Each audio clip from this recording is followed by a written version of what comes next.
Lloramos cuando nadie nos ve, nadie nos ve. Realidades de la vida cotidiana que antes pues estaban vedadas a su participación, a su presencia, y una de esas actividades era visitar la zona de tolerancia, no tanto para tener relación con las prostitutas, sino para decir en la preparatoria, en los primeros años de la carrera, fui a la zona de tolerancia, como si fuera una asignatura que teníamos que aprobar para ser machos, para ser hombres. Y como cualquier lagunero bien nacido, fui a la zona de tolerancia en la preparatoria y después tuve algunas otras visitas. O en otras palabras, la primera comunión. Le decíamos la primera comunión, ¿verdad? De manera un tanto curiosa. Sí, y bueno, el caso es que, bueno, también les debo decir que un poco para que piensen por qué diablos un joven difícilmente se metía con una prostituta. Generalmente eran para otro tipo de machos, o sea, machos del campo, obreros, tipos más rudos. Los estudiantes no teníamos esa posibilidad, un poco por el dinero, pero un poco más también por el tipo de mujeres que había. Me acuerdo que una vez una compañera de la carrera de comunicación le encargaron hacer un reportaje de la zona de tolerancia y me pidió ayuda porque sabía que yo conocía el lugar y me dijo, vamos, la acompañé en su coche y cuando empezamos a recorrer los cuartuchos de ese espacio, ella me dijo, qué extraño, yo pensé que eran como Sacha Montenegro o como Angélica Chaín, es decir, las actrices de las películas de ficheras, y no, eran mujeres ya muy descompuestas, destruidas por la vida, por la mala vida, que vivían allí en ese espacio en donde supuestamente tenían una vida alegre, según la fórmula periodística usada en aquel tiempo, mujeres de la vida alegre. No hay vida más terrible y más dolorosa que esa vida, pero bueno, así se les decía en el periodismo ramplón de aquellos años. Entonces les decía que hice la crónica, la publiqué en la revista, pasó el tiempo, varios años, 8, 10, 9 años, no recuerdo, y Héctor me planteó su proyecto de las fotos. Héctor fue cuando recién la habían clausurado, unos meses o semanas después, de tal manera que fotografió, el libro incluye algunas fotografías cuando la zona estaba viva, de noche, con los neones y demás, pero también fotografías de cuando la zona ya había sido clausurada por el gobierno municipal, encabezado en aquel tiempo por el padre del actual alcalde de Torreón. Entonces incluí mi crónica en las páginas finales del libro y un epílogo. Esas son mis dos participaciones textuales dentro de Clausurado, y la otra, en promedio la renta del cuarto donde esperan a sus clientes les cuesta 70,000 a la semana. 70,000, imagínense, bueno, estamos hablando de pesos viejos. Pronto iba a haber el cambio de la denominación de nuevos pesos con el gobierno de Salinas, que le quitó ceros para simular que no había inflación, pero en ese momento esos eran 70,000 pesos a la semana, más los gastos de agua y luz. No sale barato trabajar en la zona, por eso dicen algunas, muchas mejor andan afuera para evitar la catarata de pagos.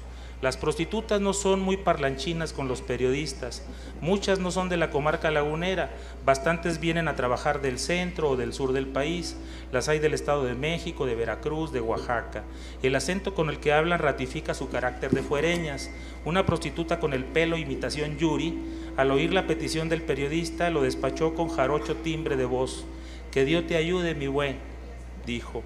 La oferta es variada, para casi todos los paladares y apetitos, viejas y jóvenes, obesas y cenceñas, morenas y güeras, chaparras y larguiruchas, cobran o apedrean de acuerdo al sapo, 10 o 15,000 por cliente, cuando mucho 20 o poco más. En una noche récord llegan a ser cubiertas por 7 u 8 tipos.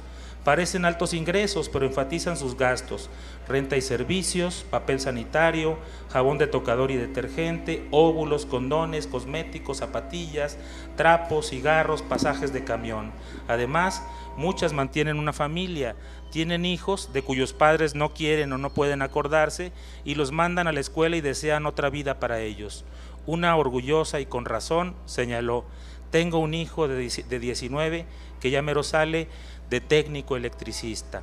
Recuerdo a esa mujer que me dijo con orgullo: tengo un hijo de 19 que ya casi sale de técnico electricista. Bien, que tuve una colaboración en este libro. Me acuerdo que en el 2000 él nos habló a un grupo de escritores, nos pidió que le escribiéramos un texto para las fotos que él tenía sobre la zona roja de Torreón desde antes de que lo clausuraran y ya después de que se clausuró. Debo decir que este libro me parece, pues sí, un documento histórico-artístico. Histórico porque Torreón es una ciudad nueva y forma parte de la historia, que si duró entre 40 y 50 años, pues fue un lugar de la ciudad concurrido. Y artístico también porque son unas fotos muy poéticas, textos, hay poesía, la excelente crónica de Jaime Muñoz, el prólogo de Gilberto Prado Galán, quien por desgracia acaba de fallecer, hay textos de Amparán, de Fernando Martínez, que ya fallecieron, de otras poetas, Ivonne Olegaray, Lidia Acevedo, un relato que yo incluyo y un excelente poema también de Miguel Morales. Bueno, son otros autores que ahorita no citaré. Y sucedió que, pues, como ya dijeron, la clausuraron en 1991. En el 2000 editó Héctor su libro con el excelente trabajo como editor de Jaime Muñoz.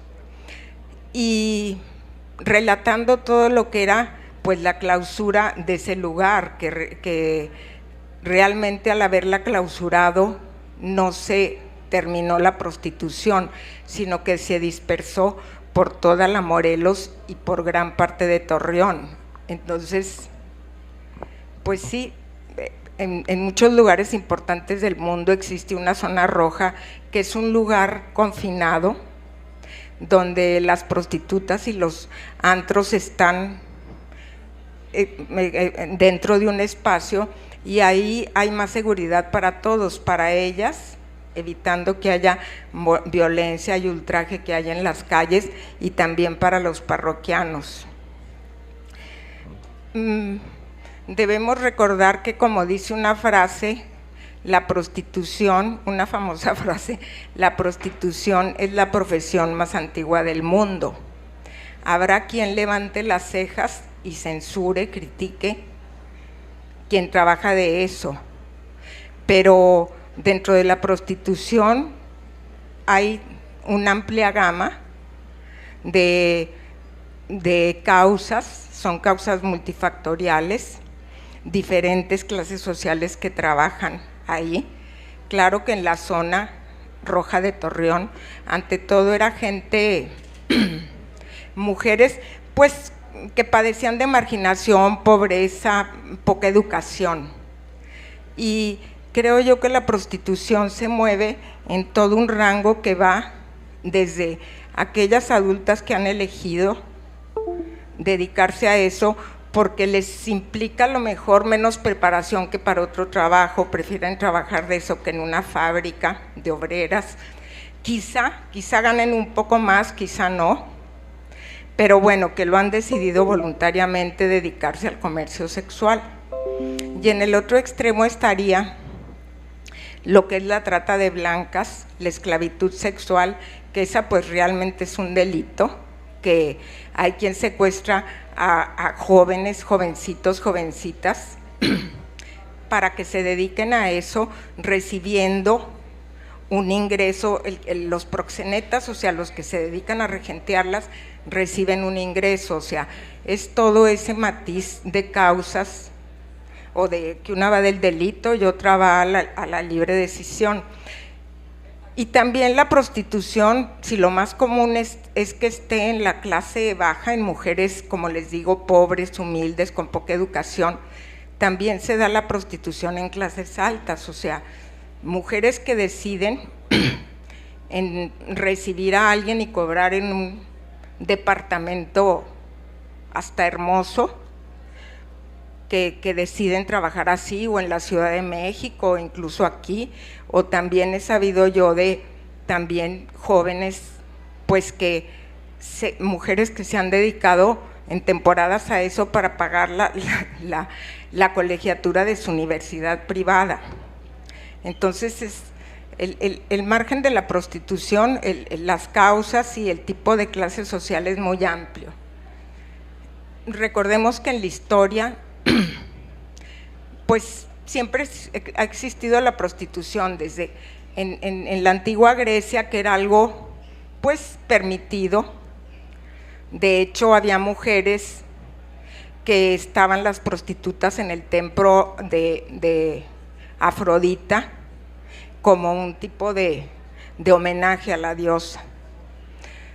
En Roma también existió la prostitución, fue bastante, común, sino que acudiera demasiada gente, pero muy común. Y los antiguos aztecas también, existía la prostitución y las mujeres estaban recluidas en algo que se llama la casa de las mujeres, que ahí pues podían cobrar, o si no, como un ritual, que ellas acompañaban a un guerrero y tenían la posibilidad de casarse con él después de haber servido como prostitutas. En fin, que ha existido desde en todas las épocas y hasta la actualidad, en Europa y América. Aquí se clausuró ese lugar, pero pues saben ustedes que se dispersó por toda la ciudad. Y ahora les quisiera yo leer un texto breve que escribí, una narración sobre esto. Recuerdo que hace años nos juntábamos a veces después de una exposición en algún evento, de una exposición o evento cultural, en casa de Héctor Moreno y Rocío. Nos juntábamos ahí varias personas, escritores, gente que pintaba, poetas. Me acuerdo que ahí estaba Amparán, Itziar Fernández, mucha gente. De esas reuniones, alguna vez Héctor nos dijo: voy a ir a la zona a tomar fotos, quien quiera venir a conocer. Conocemos ahí una señora que se llama Toña, la casa de Toña, y era cuando todavía la zona estaba funcionando. De ahí nos fuimos con él, un grupo, pues seríamos unos 10 o 12, hombres y mujeres, y fue cuando yo conocí la zona, que era un lugar pues lleno de luces rojas, concurrido, era entre semana y no había tanta gente. Y pues el lugar de Toña era una casa donde pues estaban las prostitutas que se veían de clase humilde, pero ella estaba muy pendiente que no hubiera violencia, ultraje por el alcoholismo, por el machismo. Entonces tengo un recuerdo de aquel lugar, de que lo conocí, las fachadas, todo cuando existía. Después lo cerraron y Héctor hizo este libro, tomando fotos también pues de la zona ya clausurada. Y en base al recuerdo que yo tuve de aquella noche, escribí este relato.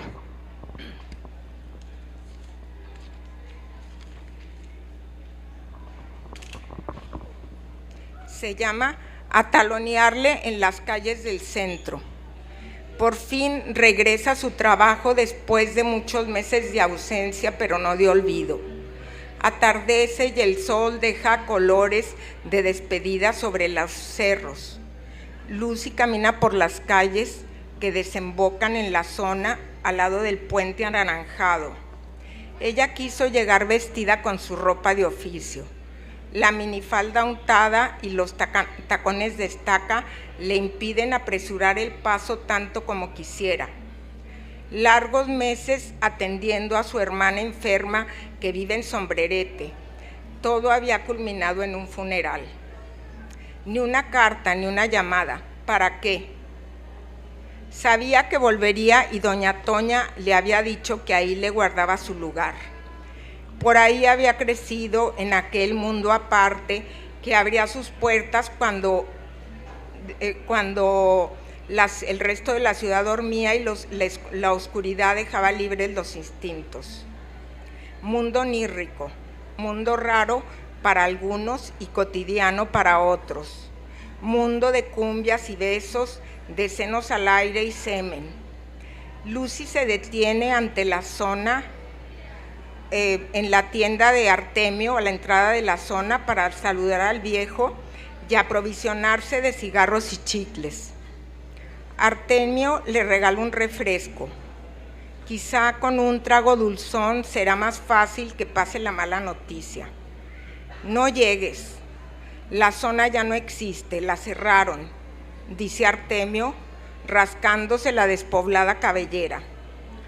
Lucy siente que un espasmo le cierra la garganta y deja el refresco a un lado. ¿Quiénes? Dice que las autoridades. ¿Las de quién? Dice Lucy. Yo nunca he tenido ninguna autoridad. Y sale de la tienda pretendiendo que sus ojos la desmientan de lo dicho por Artemio. Quizá es una broma. La zona está desierta y enterrada, cubierta con ese polvo que dejan los terregales de la comarca lagunera. Polvo ligero que se acumula sobre ausencias que permanecen en la memoria. Puertas selladas, las ingeniosas fachadas de los prostíbulos y cantinas que muestran animales mitológicos se descarapelan. Una zona viva que pasó a ser zona arqueológica en la década de los 90. Evidencias de un pasado que sigue vivo en cualquier otro lugar. La clausura no es muerte. Los dragones con su fuego erótico y serpientes paradisiacas son parte del inconsciente y consciente colectivos. Siguen vivos en los recovecos de lo humano. Son parte de la multifacética vida. Lucy deambula por el abandono y se detiene en su antiguo lugar, la cantina de Doña Toña. ¿Dónde estarán Toña y las muchachas? Ante aquella soledad, los recuerdos de Lucy reviven la música tropical entre luces adormecidas, ellas en la barra, esperando clientes, el humo y el ruido de la barra, el ruido de los vasos, todo bajo el techo de Toña. ¿Dónde estará Doña Toña? Toña, quien las regenteaba y cuidaba. Toña, institutriz de la carne, madrina de aquellas que asumían el oficio de vender su cuerpo a los hambrientos. Mientras otras ofrecen ollas de comida, nosotras ofrecemos cuerpo, decía. Para todo hay hambrientos. Decía la lideresa, ya entrada en años y en kilos. La misma Toña les había iniciado en el cuidado de su cuerpo y para evitar contagios y desgastes excesivos. Y en aquel templo de la prostitución, la patrona, con su presencia de ídolo azteca, cuidaba que no hubiera sadismos ni masoquismos, ni desplantes de algún macho envalentonado por el alcohol. La noche cae de lleno. Lucy cierra sus recuerdos. Un gato escuálido maullando por comida se acerca a ella. Y Lucy sigue hacia la calle, a talonearle en las calles del centro. Y Artemio la ve pasar sola, por las violentas calles, por esas calles donde se han dispersado las pupilas de Toña. Sí, gracias.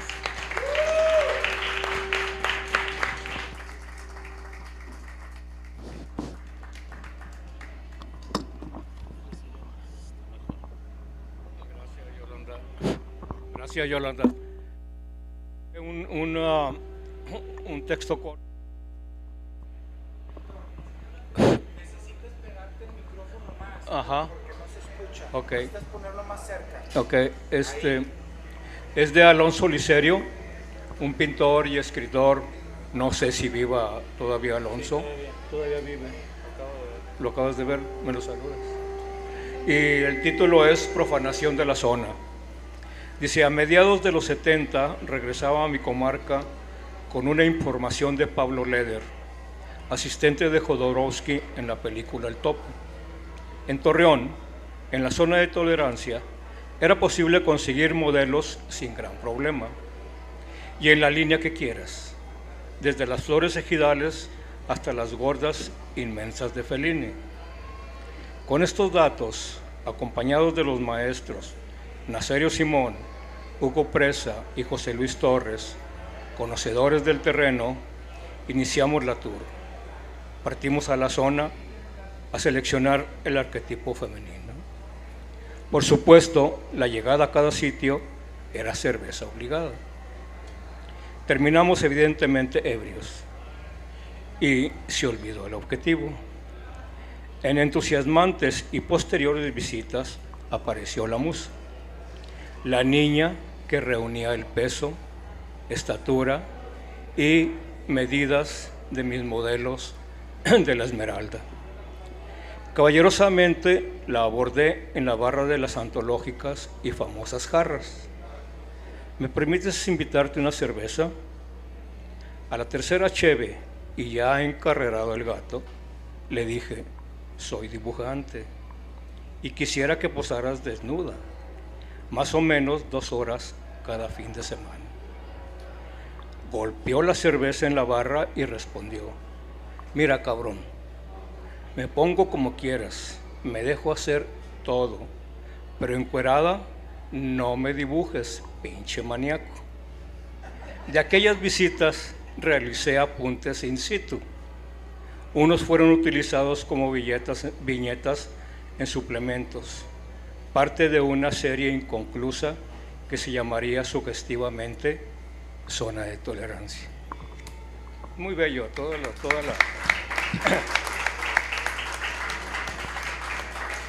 No, ¿qué más le puedo decir? Darle las gracias por estar en esta lectura.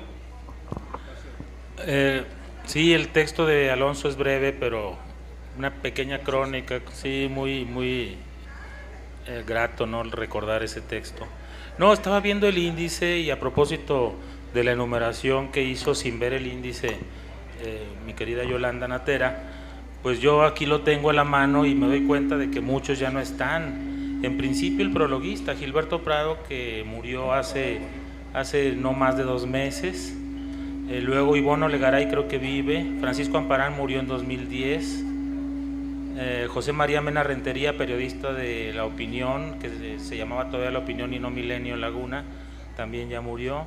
Eduardo Langagne, poeta de la capital del país, y vive todavía. Max Rivera murió ya también hace una buena cantidad de años, era nuestro crítico de cine lagunero de los años de los 70, 80, nuestro reseñista de cine de cabecera, ¿verdad? Fernando Martínez Sánchez murió en 2014. Gilberto Prado Galán, otro texto aparece aquí, bueno, ya dije que murió. Josué Ibarra Rousseau creo que vive todavía en Gómez Palacio. No, Josué ya murió. ¿Ya murió? No, acabo de Fíjate.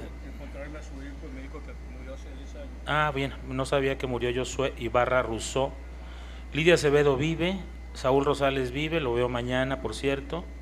Aurelio Gómez Guzmán, no sé quién es. Miguel Morales vive, es uno de los más jóvenes participantes de este libro.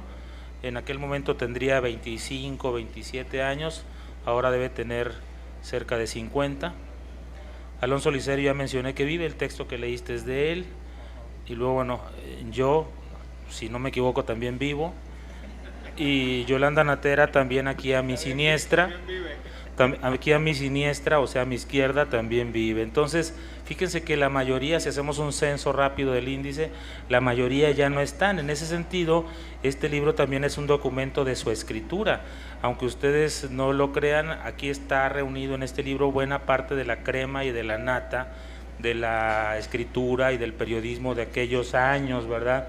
El libro fue publicado en 2000, pero pues realmente la actividad literaria, la actividad de periodística de los que integramos esta nómina de autores, pues se dio básicamente en aquellos años. Para mí era el comienzo todavía. Yo publiqué por primera vez en 1984, 85, y entonces tenía 15 años ya publicando con mucha frecuencia, y hasta la fecha así lo hago.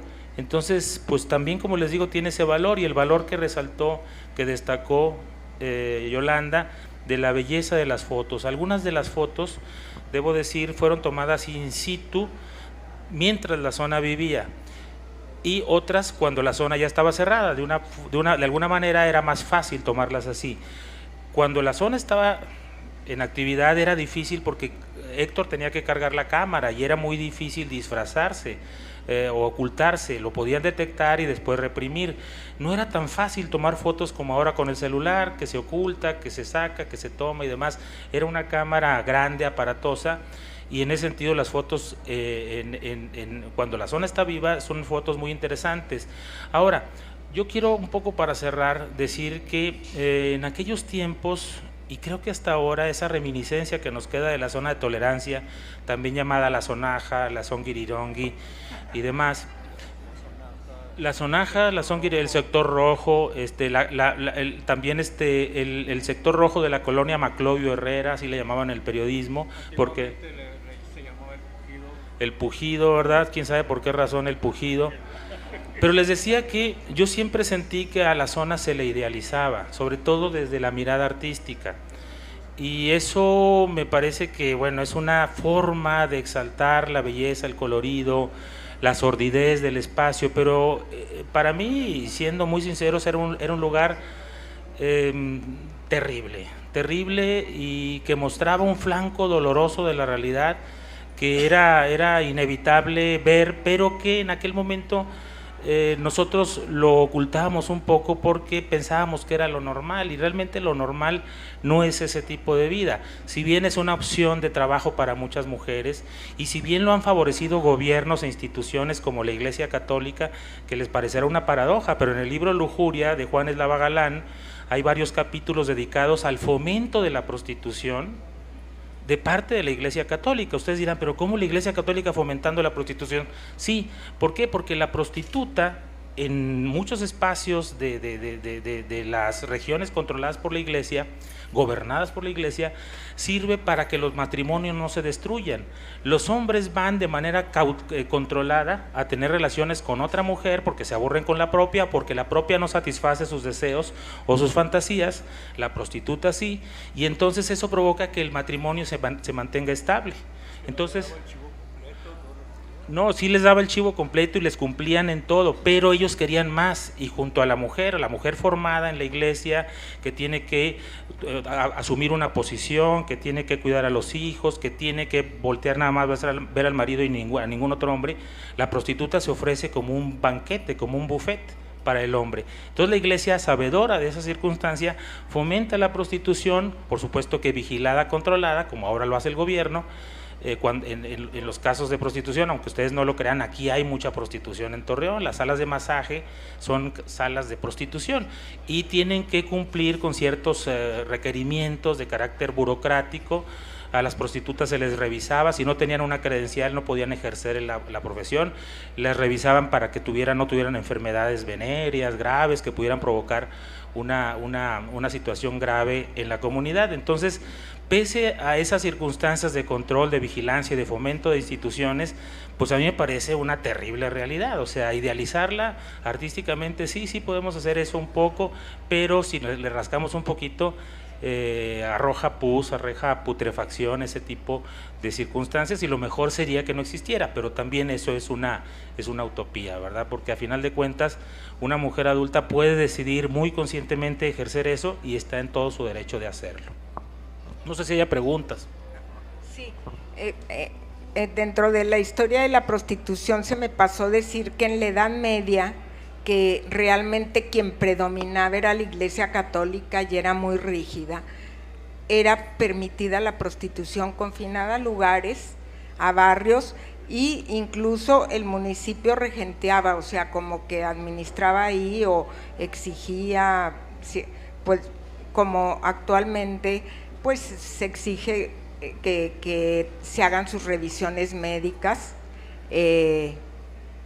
tienen sus derechos, y pues es algo que aunque sepa uno, el libro me llama la atención, mucho está en tonos rojos, rojo oscuro, rojo claro, que habla pues del erotismo, y mucho en un azul intenso, que el azul me evoca mucho lo que es lo oscuro, la melancolía. Como decía Jaime, atrás de esa vida claro que hay melancolía, pero hay quien decidió dedicarse a eso, y pues en cualquier país del mundo quien conoce un poco la historia no toma la medida de clausurar una zona roja, porque ahí todo está confinado y bien cuidado y libre de demasiada violencia como es en las calles. Si tienen alguna pregunta. Sí, en 1928 Eduardo Guerra, que fue el presidente en esos años, fue el que empezó a regular todo el negocio de la prostitución, porque no era bueno para la sociedad que las mujeres anduvieran pululando por las calles, ¿no? Entonces se empezó a regular, se empezó a crear precisamente eso, una zona donde todo se toleraba, ¿sí? Y a partir de ahí, pues creo que tengo información de que nació atrás de la Colón, primeramente, que se llamaba El Pujido, y luego después se cambió a la Maclovio Herrera, ¿sí? Me acuerdo que aparte de la zona de tolerancia de Torreón, conocí otras dos zonas de tolerancia, que fueron la de Tijuana y la de Mazatlán. Bueno, cuando fui a la de Mazatlán y recordé la Lagunera, dije, no, pues la de nosotros es Disneylandia, güey. En serio, ¿no? Aquella, de hecho fui con una contingente de amigos, éramos 8 amigos, y apenas llegamos, nos sentamos y ya nos queríamos ir, apenas nos tomamos una cerveza y córrele, porque lo que nos rodeaba eran personajes de una catadura criminal bestial, ¿no? O sea, nosotros que nos creíamos muy machitos, entrando a la zona de aquí o a las cantinas de aquí, pues allá nos arrugamos realmente, ¿no? Por eso les digo que de alguna forma nuestra zona de tolerancia, que la característica de las zonas de tolerancia es más o menos similar en todos lados, son una especie de ciudadela. Esa palabra ciudadela sirve para designar a una ciudad dentro de otra ciudad, como una especie de cáncer que está contenido, atrapado en una burbuja. Entonces la zona de tolerancia estaba rodeada por paredones y tenía dentro 3 o 4 calles, 2 o 3 paralelas, ¿verdad? Otras 2 o 3, así era una pequeña cuadrícula, y las calles se especializaban de alguna forma en una actividad u otra. Por ejemplo, había calles con centros de baile, donde se bailaba como todavía existen esos lugares aquí cerca en Los Pinos, así se llama Los Pinos, no el de México, el del presidente, sino Los Pinos. Ahí si uno paga, no sé cuánto andará la cuota, 20 pesos se echa la cumbia, y si paga, no sé, una cantidad determinada, baila 5 piezas y la chica está permanentemente acompañándolo en la medida en que uno esté pagándole la hora. Entonces había eso en la zona de tolerancia. Había también un pequeño lugar en donde se exhibían películas pornográficas. Había una calle en donde estaban los cuartuchos de las prostitutas. Aquí hay una foto de uno de esos cuartuchos. Había otras calles con cantinas, etcétera. Perdón, era un restaurante, dejó de ser un restaurante, y una prostituta lo rentó y se quedó el anuncio del restaurante, que era Pida el Gusto. Entonces la fotografía está la chica cruzada de piernas con su foco rojo en el fondo y Pida el Gusto, ¿sí? Sí, entonces les digo, era como el mercado de abastos de aquí de Torreón, que tiene las calles especializadas en aguacates, en tomate, en carnes, en verduras, no sé. Allá también en la zona de aquel tiempo tenía sus calles especializadas en cantinas, centros de baile, cuartuchos para las relaciones sexuales, y alguna callecita donde había incluso comida, tabaretes, había tabaretitos, del Tortillones de la Güera, que lo menciona Max Rivera. Había una famosa señora que preparaba unos tortillones deliciosos ahí, pero realmente daba la impresión de que era increíblemente insalubre, o sea, apestaba a mierda el lugar. Y para entrar, recuerdo que tenía una caseta y uno pagaba una cuota simbólica para ingresar en coche, y nos entregaban un boletito que tenía los datos del DIF, de las guarderías. Al parecer, nunca lo supe, los niños de las prostitutas, digamos, dependían de esas cuotas de los parroquianos que ingresaban a la zona de tolerancia. En fin, era un submundo muy peculiar, desapareció. Algunos tienen la teoría, como Yolanda, de que se dispersó en la región, en la ciudad, de que las prostitutas empezaron a aparecer como chancros aquí y allá, y las casas de masaje, etcétera. Yo pienso que ya estaba de alguna forma dispersado aquello, que la zona de tolerancia más bien porque era un foco infeccioso, pero no moral, sino físico, real. Realmente era putrefacto lo que se podía, insalubre, lo que se respiraba allí, el drenaje. Uno entraba y todo era francamente repugnante. Por eso les digo, no hay que idealizar tanto, ¿no? Hay que también ponerle una rayita, un coto, un límite a esa idealización que desde el arte a veces hacemos de lo sórdido, de lo vil, de lo terrible. Y había también variedades en ciertos tugurios, como por ejemplo era un prostíbulo que se llamaba el Dragón Rojo, que había una variedad de una vedette que se llamaba la Dama de los 6 diamantes. De los 6 diamantes, imagínense dónde estaban colocados esos diamantes que iban siendo iluminados por un haz de luz, ¿sí? Al momento de esos 3 actos, que eran 3 canciones que tenía que bailar, y se iba desnudando y esos 6 diamantes iban apareciendo uno por uno, ¿sí? Y hasta que llegaba al último diamante, que no les platico dónde estaba. Fueron esos centros de baile donde las mujeres hacían show, tenían una rutina que después recuperarían los tables, que también ya desaparecieron hasta donde tengo entendido. La rutina era la siguiente: la chica salía y bailaba, digamos que con 2 piezas de ropa muy breves, ¿verdad? Muy pequeñas, pero cubrían las partes esenciales del erotismo, es decir, lo que el público quería ver. Y en la segunda cumbia o pieza de baile se quitaba la parte de arriba, excitaba a la concurrencia, al respetable público, que no tenía nada de respetable, y la última pieza terminaba sin ninguna prenda, de tal suerte que al final era aquello un avispero terrible de gritos y de alaridos de felicidad y de excitación.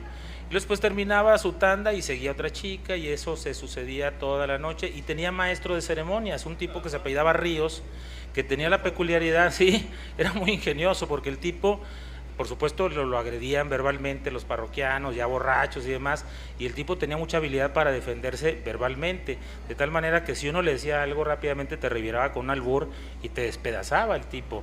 O sea, era muy difícil ganarle. Le gritabas, cállate viejo pendejo, y él te respondía y te hacía pomada.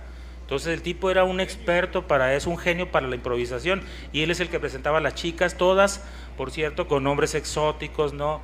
Se llamaban como nadie se llama aquí en la vida real, como se siguen llamando las vedettes, si es que todavía existen, que ya prácticamente también eso desapareció. Por ahí hay pregunta.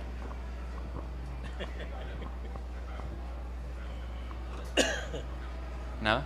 Ya.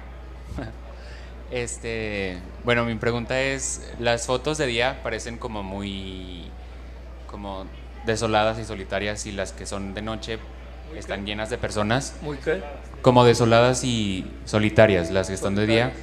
Entonces le quería preguntar si eran, las que son de día fueron después de que clausuraron la zona, y las de noche fue antes, o no tiene relación. Fueron 2 sesiones fotográficas.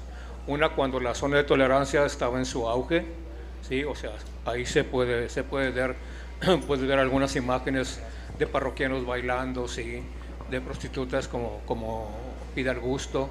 Y la segunda parte fotográfica fue cuando, un día antes de que el ayuntamiento arrasara con todas las fachadas de los tugurios de la zona de tolerancia, que eran pinturas fabulosas, como ustedes lo pueden ver, era obra de pintores de brocha gorda, ¿sí?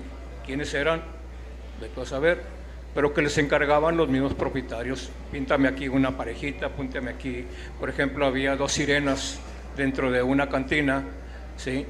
Que se llamaba Amor Imposible, ¿sí? O sea, acariciándose los senos, ¿sí? Y al lado de ella una torreta dando vueltas, una torreta de patrulla dando vueltas para iluminarlas. No, esta es la sirenita púbica, ¿sí? O sea, así la titulé yo por su pubis, ¿entiendes? Pero esas estaban afuera, en las fachadas, en la calle. Había otras en el exterior, ¿sí? Y antes de que arrasaran toda la zona, fotografié todas las fachadas. Esa fue la dinámica de esta publicación, de este trabajo fotográfico. ¿Alguien más que quiera hacer una pregunta?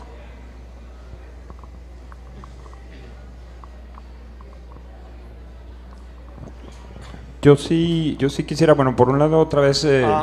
Un segundo, aquí hay 5 libros en venta para quien esté interesado, ¿sí? 5 libros, 700 pesos. Ya se agotaron. Créanme lo que el precio lo vale, porque para empezar ya hay muy poquitos ejemplares. Estaría bueno de pronto ver que se materialice una reedición de este texto. Y bueno, no sé si alguien más quiere hacer una pregunta. Yo sí preguntar, en ese sentido, ¿qué tanto el tema de la fiesta, la decadencia, para nosotros como Torreón, como pueblo muy joven, como ciudad, como sociedad muy joven, qué tanto de alguna manera es, yo decía, como parte del etos del lagunero, ¿no? Luego hay como este discurso de que Torreón somos muy mochos, pero por el otro lado somos bien fiesteros, y la fiesta la agarramos bien duro, no nomás aquí, sino en muchas partes del país y del mundo. Pero ¿qué opinan ustedes que están acerca de este pensamiento o esta idea? Bueno, que si somos fiesteros o no, que si está en nuestra idiosincrasia, nuestra genética, ser fiesteros o no. Yo pienso que como cualquier comunidad siempre buscamos el espacio de la relajación, de la dispersión, del esparcimiento, ¿no? Eso no es ajeno a ninguna sociedad. Tenemos nuestros rituales, nuestras fiestas cívicas, nuestras fiestas religiosas, etcétera, como cualquier otra sociedad. Ahora, yo noto en la zona de tolerancia y en su presencia en la historia de la laguna, de Torreón en particular, un detalle que me parece importante destacar. Siempre he pensado que la fiesta lagunera es casi exclusivamente nocturna. ¿Por qué razón? Porque tenemos 8 meses de calor insoportable, no podemos hacer fiestas a mediodía, fiestas a media tarde, es realmente muy difícil refrigerar un salón de fiestas, un salón de bodas, qué sé yo. De tal suerte que toda la fiesta se carga hacia la noche, de tal manera también, y por esta razón, la zona de tolerancia tuvo, mientras vivió, mucho éxito, porque prácticamente no había nada. En la mañana era una pequeña ciudad horrible también, pero no pasaba absolutamente nada, y en la noche adquiría una vida y una efervescencia francamente peculiares. Sé, por ejemplo, que algunos artistas como Héctor, pero de fuera, vinieron a la laguna, y la fama que había cobrado la zona de tolerancia los llevaba a pedir que por favor, como Carlos Monsiváis, los llevaran a nuestra zona de tolerancia. Querían recorrerla porque había trascendido ya nuestros cerros, nuestra frontera de Cerros Pelones. Es decir, decían, yo quiero conocer esa zona, y se llevaban la sorpresa de que en efecto sí tenía una vitalidad especial. O sea, no quiero tampoco parecer mocho y cerrado y decir, no, aquello lo idealizamos. No, tenía una vitalidad especial, y para el arte era un lugar espléndido. Yo me acuerdo que escribí en mi primer libro de cuentos un cuento relacionado con mi primera incursión en la zona de tolerancia. Se llamaba Azoro y Trago Largo, y recuerdo que la temática de ese cuento es algo que vi en mi primera visita a la zona de tolerancia, que fue un velorio dentro de la zona. Es decir, en uno de los cuartuchos había un féretro así de madera rústica, no lujoso, y varias mujeres con minifalda y velo negro estaban rezando, y varios taxistas afuera estaban echando el cigarrito, la cerveza, pero había un velorio dentro de la zona, y eso me asombró, porque un joven de 18, 17 años, no recuerdo, estaba en la prepa, que llega a la zona, piensa que eso no es posible allí. Traes la idea de que es un espacio más bien consagrado al pecado, y de repente encontrar que ahí también era posible la oración, la invocación de Dios, me pareció asombroso, tan paradójico, que aquello derivó en la escritura de un cuento muy principiante, como todo lo que incluía en aquel primer libro de mis 25 años, y un libro que ya olvidé, pero ese cuento, bueno, en particular lo escribí detonado por esa situación paradójica que encontré en la zona de tolerancia. Yo creo que Yolanda también escribió por esa impresión, ¿verdad? Su cuento, el cuento que escuchamos, que es muy bueno, y que habla del éxodo, de la dispersión de la zona, y de la madrota esta, que es el nombre que les daban a las mujeres que controlaban a las prostitutas. Así como el hombre es el padrote o cinturita o chulo, el que controla las prostitutas, la mujer es la madrota, ¿verdad? Así le decían. Y eran mujeres muy respetables, que tenían una clientela muy acreditada. O sea, podían llegar políticos y empresarios. Las buenas madrotas atendían a puro caballo fino, ¿verdad? Y les preparaban a las chicas más exquisitas y más jóvenes, porque los tipos eran muy exigentes y tenían con qué pagar. Entonces eso ha existido en todos lados. Sí.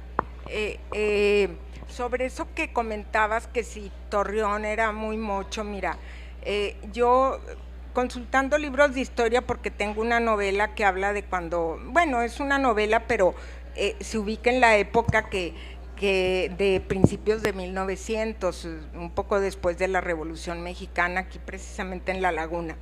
Y en ciertos libros de historia en un libro de historia me acuerdo haber leído que a Torreón se le llamaba la libertina y bullanguera ciudad de Torreón. No era muy fuerte el peso de la Iglesia Católica, porque Torreón fue fundado también por emigrados de muchos lugares de México. La Laguna fue fundada así, de muchos lugares de México y del mundo, de Europa. Llegaron árabes, alemanes, españoles, que venían a buscarse la vida porque en sus países les iba mal. Entonces no había tanto, con diferentes filosofías y religiones, entonces no era tan fuerte el peso de la religión católica como puede ser en ciudades como Zacatecas, Durango. De hecho, también en algún libro de historia yo leí que los señores de aquella época, de principios de 1900, que llegó tanto emigrado aquí cerca del ferrocarril y pusieron tendajones, ya había hoteles, cantinas, prostíbulos también, que venían los señores de esas ciudades como Zacatecas y Durango a tener sus parrandas acá. Son datos históricos. Entonces, pues sí, no creo que sea tan mucho. Igual hay ciudades que fue más el peso de la iglesia, que aún así la iglesia en la Edad Media permitía la prostitución siempre y cuando en días de Semana Santa no se practicara. Entonces, bueno. Sí, porque no hay que consumir carne. No, y recordemos que esta es una zona conurbada, no toda la laguna. Y alrededor de la laguna existían o existen todavía satélites, que eran los ejidos. Entonces los ejidatarios eran muy asiduos, o sea, a la zona de tolerancia. Aquí venían a desfogarse, ¿sí? Y vaya, pues era una clientela muy que pagaba bien a las prostitutas, ¿no? Y aparte de eso, las prostitutas tenían una religiosidad muy dentro del corazón, porque había cuartitos de ellas donde tenían su veladora con la Virgen de Guadalupe, ¿sí? ¿No había contradicción ahí? No, para nada, para nada. Ahí no había pecado, era su vida, ¿no? Yo tengo una pregunta. Estamos hablando de la zona de tolerancia, que es más o menos de 1960, 50 a 80, al 91, perdón. Gracias. Pero cuando me presento, yo soy Alfonso Garrido, mucho gusto a todos. Antes que nada quiero agradecer a este gran panel, que era el que más ferviente yo estaba esperando. Y cuando conocí a Héctor y él me platica toda esta historia, me puse a investigar.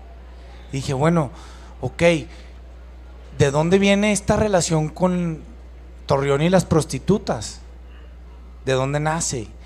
Y me lleva a artículos publicados por El Siglo de Torreón, que están en Google, en donde se expresa explícitamente que cuando Torreón empezó eran 85-90% hombres, no, eran mineros, eran ferrocarrileros, y nadie se traía a su familia aquí.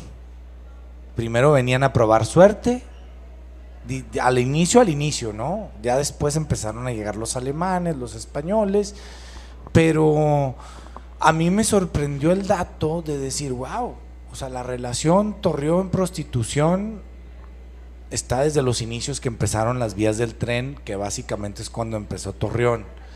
Entonces, ¿qué relación ven ustedes desde el inicio de Torreón con esta zona que tú llegaste a documentar y que apreciamos muchos que estés presentando en este? Bueno, es que realmente se dice que Torreón nació prácticamente en la estación del tren, y que la estación de tren era un prostíbulo, ¿sí?, para satisfacer las necesidades después de la Revolución mexicana, ¿sí?, y el auge de Torreón en cuanto a la agricultura, sí, al algodón, y es como realmente se dice que nació la prostitución, más bien que nació Torreón dentro de este oficio, ¿no? Y vaya, a todo lo largo, pues se fue, las prostitutas siguieron trabajando en la calle hasta que llega, me imagino, Eduardo Guerra y empieza, como te decía, empieza a regular todo ese movimiento insalubre, ¿sí?, que no era bueno para la sociedad, que había que enclaustrarlas entre paredes, y ahí es donde nace la zona de tolerancia, ¿sí?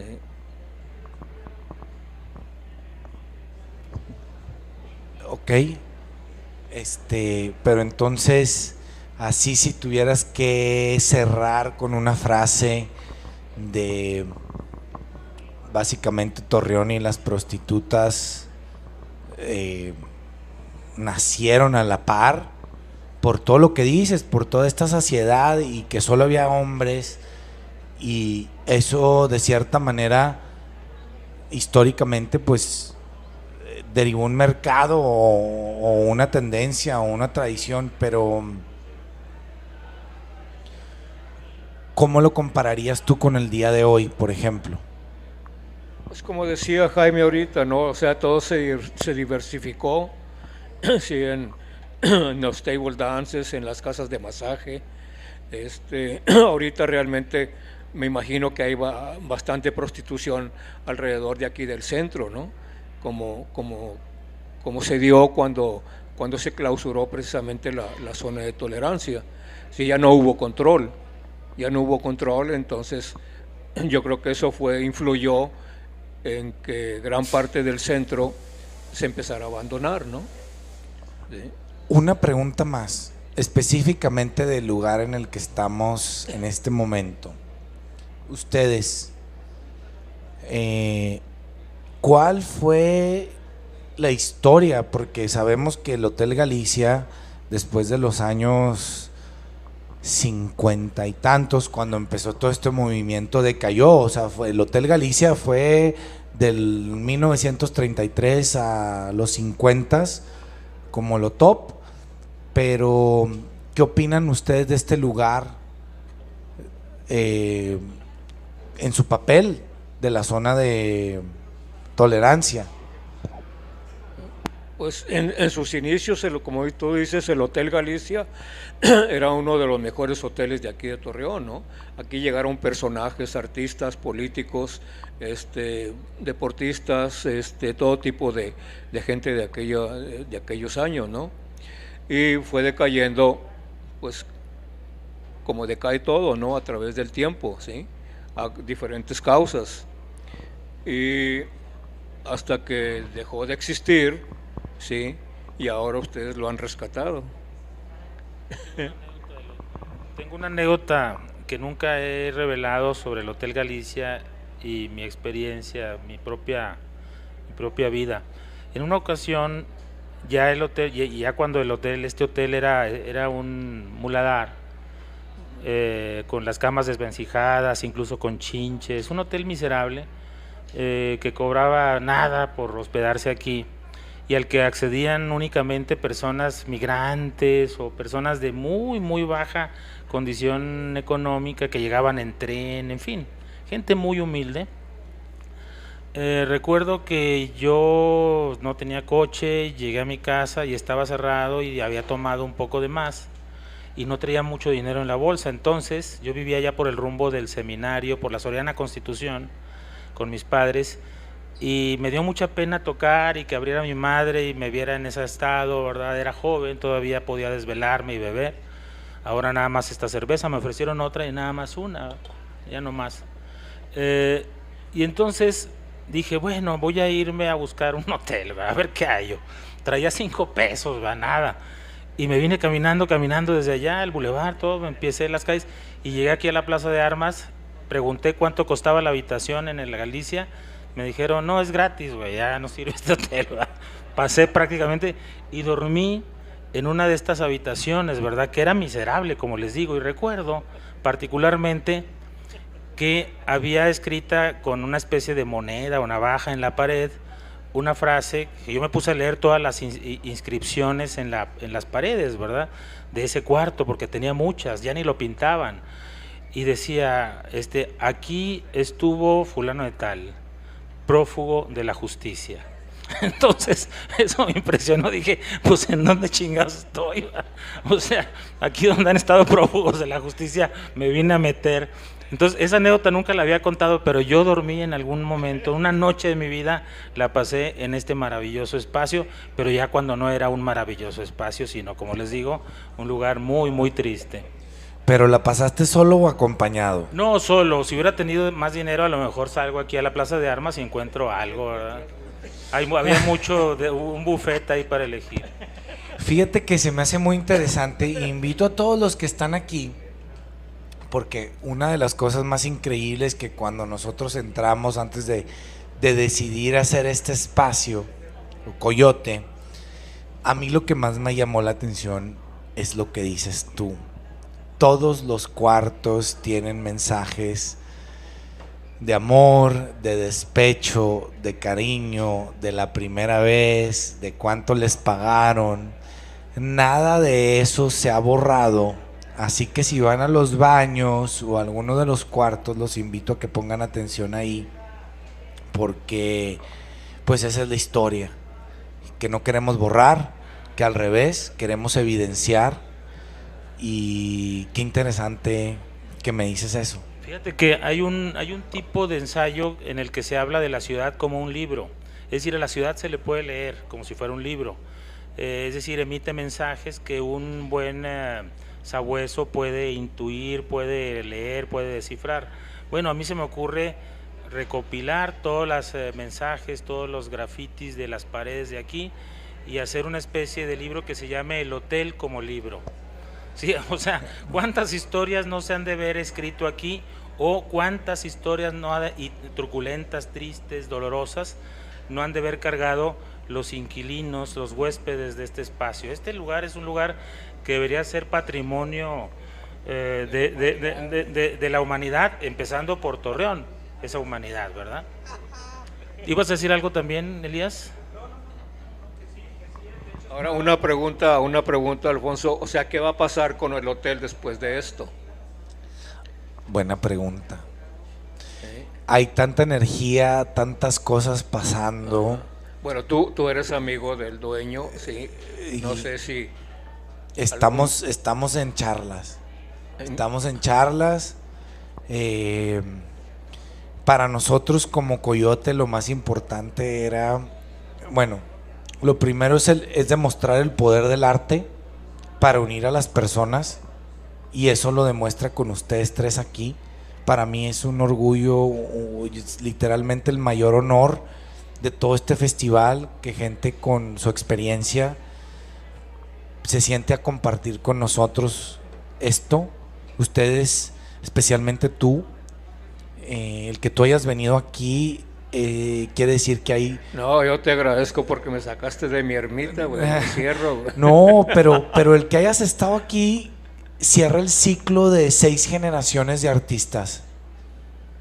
Entonces eso, en mi vida, más que para Torreón, yo nunca había visto tantos artistas de tantas generaciones juntos, hablando, compartiendo, y siento que ese es el mayor éxito de Coyote, el juntarnos a todos a platicar. Yo llevo 20 años fuera y gracias a Coyote me reconecté con Torreón. Gracias a Coyote conocí artistas de todas las edades, y gracias a Coyote estoy pues, reconectándome en la tierra que nací, y ese es el espíritu del Coyote. Me trajo aquí y estamos en pláticas, porque si ya está todo armado, vamos a ver cómo continuamos. La idea es también el arte como herramienta para reactivar, resignificar espacios como este que están abandonados. ¿no? Entonces, que vive el arte, como lo dice aquí arriba de ustedes. Ajá. El arte palpita en las alturas, y con esa frase me quedo, porque así estamos ahorita en las alturas, gracias a su presencia y a su experiencia. Muchas gracias por venir aquí. Gracias a ustedes. Yeah. Gracias a ti, Alfonso. Bueno, pues muchas gracias a todos y todas que nos acompañaron. Obviamente muchas gracias a la maestra Yolanda, al maestro Jaime y sobre todo al maestro Héctor Moreno por acompañarnos. Esta plática fue posible también gracias a Morena Corazón, le mandamos un agradecimiento especial. También quiero agradecer a la Universidad Autónoma de La Laguna, que nos ha apoyado con un grupo de voluntarios en distintos turnos, y también agradecer a Jóvenes Líderes y a sus chicas que han estado también aquí al pendiente. Por ahí anda Arturo Aranda. Entonces agradecerles, Arturo Aranda precisamente nos dijo una frase cuando estábamos empezando en la organización: esto no iba a funcionar si no era con una suma de voluntades. Entonces ustedes son una parte, el equipo de Coyate es otra, los artistas son otras, y obviamente los sponsors, patrocinadores, colaboradores, aliados son otros. Otra vez, muchas gracias, y bueno, pues esto no se acaba todavía, apenas parece que está empezando, es viernes y el cuerpo lo sabe. Que a mi ser